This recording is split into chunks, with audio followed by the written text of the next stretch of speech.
এবার প্রত্যেকটা রাজনৈতিক দল যারা নির্বাচন করে ডক্টর ইউনূসের কান ঝালাপালা করে দিচ্ছে তারা বেশ চিপার ভিতরে পড়বে। কারণ ডক্টর মোহাম্মদ ইউনূস এমন একটা কাজ করেছেন যার কারণে বিশেষ করে বিএনপির মহাসচিব মির্জা ফখরুল স্যারের অবস্থা কিন্তু বেশ বেগতিক হতে পারে। অবশ্যই এটা বলার কারণ হচ্ছে ডক্টর ইউনূস যে কি জিনিস এটা শুধুমাত্র আওয়ামী লীগ, ভারত কিংবা বাংলাদেশের বেশিরভাগ রাজনৈতিক দলই এখনো বুঝতে পারে নাই।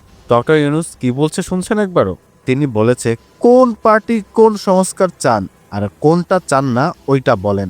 আমি ওয়েবসাইটে লিখে দিব যে অমুক পার্টি চায় নাই, তাই হয় নাই।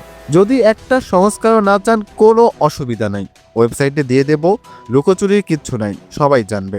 এইটুকু শুনে অনেকের অবস্থা বেশ নাগতিক হয়ে গেল।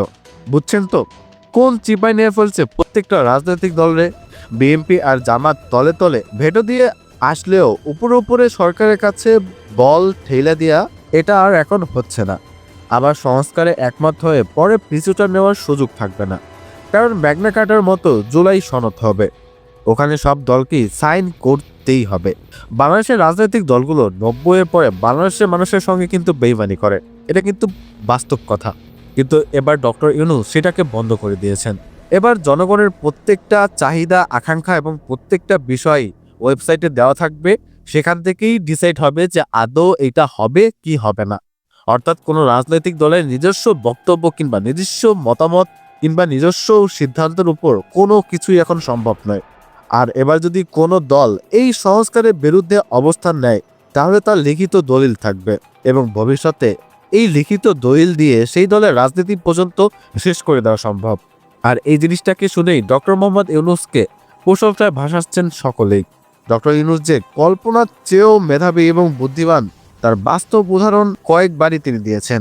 তাহলে এবার বুঝতে পারছেন ডক্টর মোহাম্মদ ইউনূস কোন জগতের প্লেয়ার, যেখানে ইন্টারন্যাশনাল খেলোয়াড় কিংবা ভারত, আওয়ামী লীগ যে যাই করুক না কেন, তার বুদ্ধিমত্তা এবং তার পরিচয় এবং ওয়েস্টার্ন কালচারে তার যে কতটা পরিমাণের ডিমান্ড রয়েছে তা এখনো বাংলাদেশের মানুষ বুঝতে পারে নাই।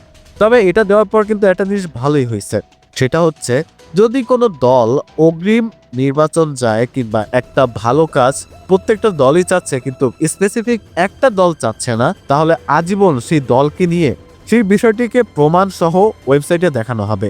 এমনকি বাংলাদেশের মানুষের সঙ্গে যদি তারা কেউ বেইমানিও করতে চায়, সেই দলের রাজনীতি কেন, সেই দলের প্রত্যেকটা বিষয়কেই ধ্বংস করে ফেলা সম্ভব। এমনই লিখিত দলিল কিন্তু ডক্টর মোহাম্মদ ইউনূস আনতে চাচ্ছেন এবং এনেছেনও বটে। এখন সামনে দেখার পালা ডক্টর মোহাম্মদ ইউনূসের হাত ধরে সামনে কি কি অবস্থা হয় এবং এর মাধ্যমে ডক্টর মোহাম্মদ ইউনূস কি করেন।